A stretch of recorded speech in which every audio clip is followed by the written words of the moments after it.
Hey everybody, Joe Burnich from Big West Marketing, bringing you another video that answers your questions about digital marketing for small business. Today we're talking about WordPress websites. There's three main issues you need to be concerned about when you're working with WordPress, so let's get started with that right now.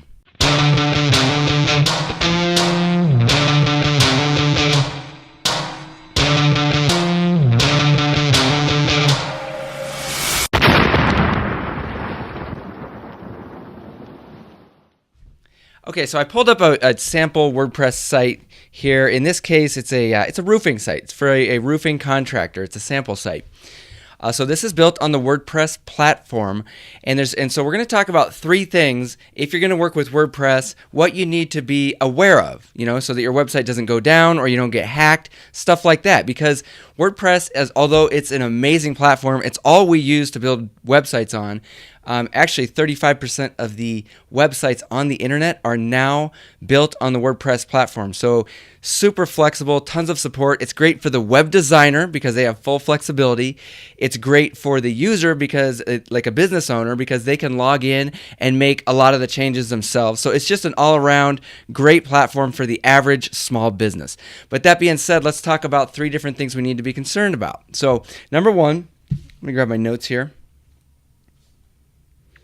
Number one is having a form on your website. So when I say form, like a contact form, so like for example, like on the Contact Us page, a lot of us will have like a form like this. Somebody fills it out, clicks submit, and then it goes to the business owner's email. It goes to your email, and then you can follow up, answer questions, or whatever. So here's an example of a form on the Contact Us page. We always put a form also on the sidebar of every page other than the home page.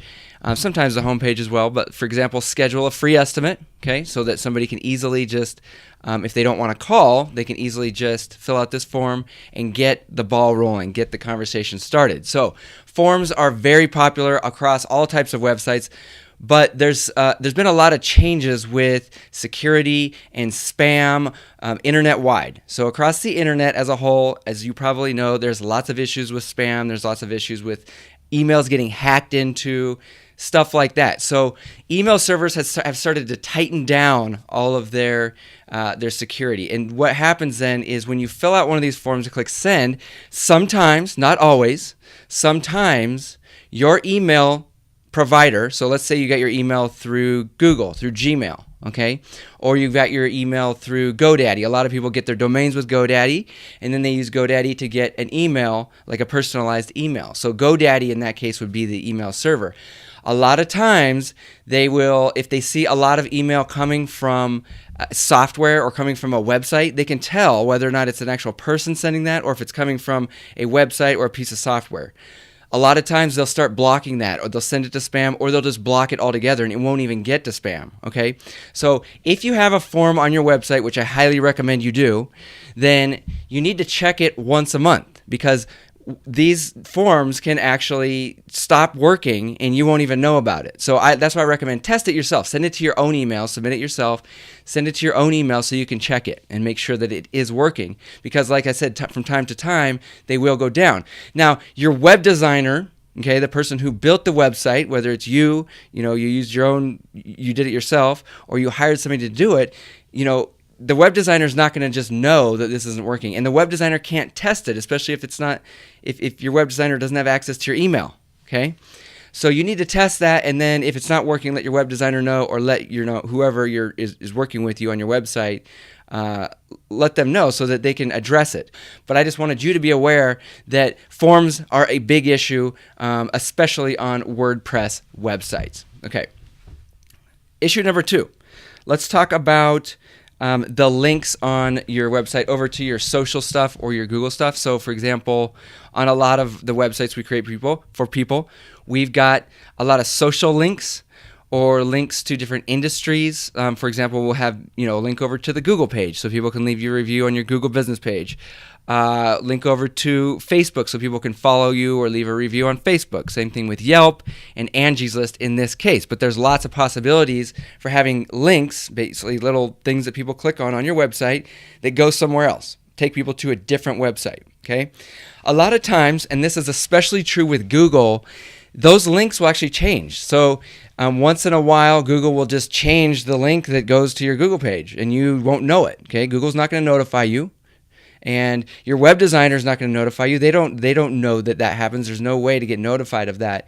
So once a month, go ahead and click on your different icons or your different social connections or links that come out of your website, and make sure that they're still going to the right place. If they're not, fix it or have your web designer fix it. Okay, so that's issue number 2. Number 3 is probably the biggest one that people need to be aware of, and that is WordPress updates. So like I was saying with the email security, there's also just general website security.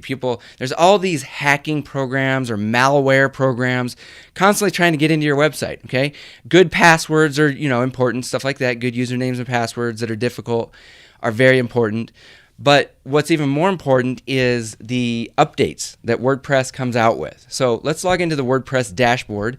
And if you have a WordPress site, this is going to look very familiar to you. You'll see along the very top here, once you log in, there'll be this little number with a couple arrows that make a circle. All right. So when you click on that, it'll tell you all of the plugins. So a plugin is just a little piece of software that you can add to your website to make your website do cool things. So a lot of times these plugins will, they'll come out with new versions of it because they found problems with security, like a hacker figured out a way to get into one of these plugins. So I specifically use this website because it hasn't been updated in a couple months, but you can see in a couple months we already have 6 updates.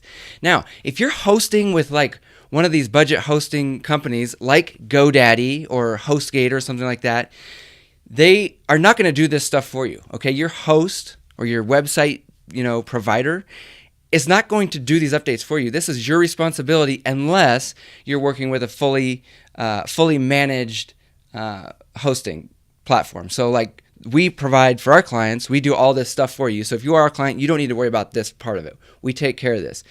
If you're with GoDaddy or another hosting service, then you need to go into WordPress at least once a month, okay, and update all these. So you're going to click on this, and you're going to click Update. All right, now watch what happens. It goes out and pulls all the new versions from around the internet, from the people that developed these, and it actually reinstalls them and creates updates. Okay, so now my website is much more secure than it was 30 seconds ago. Because the biggest way that hackers get into a WordPress website is through plugins that haven't been updated.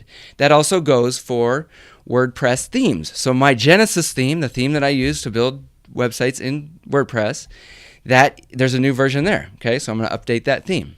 Okay, and it basically just goes through the same motions, and now I'm good to go. Now you don't see this little number up here at the top, and you don't see the little circle there. Now WordPress itself will also come out with updates, and you can either set it to automatically update or you can manually do it. But either way, you need to go into your website, into the dashboard once a month and do your updates. Now, sometimes updates will crash your website, so make sure you have backups. If you're with whatever hosting company you're with, make sure that they have a backup of your website before you do the updates.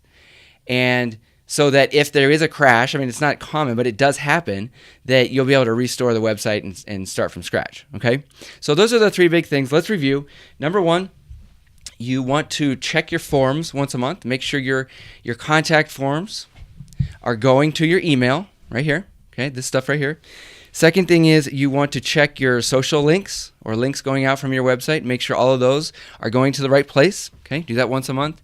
And then third, make sure you go into your WordPress dashboard and you do all of the necessary updates to WordPress, the plugins, and the themes. And that's all I have for you guys today. Let me know if you have any questions or if you'd like a free consultation on web design, SEO, or internet marketing. Telephone number here is 406-493-1881. I will put the phone number at the end of this with a link to subscribe to my YouTube channel and also an opportunity to get a copy of my book for free. And then you can also just set up a 30-minute consultation right there as well. So once again, Joe Burnich, Big West Marketing at bigwestmarketing.com. I'll talk to you soon.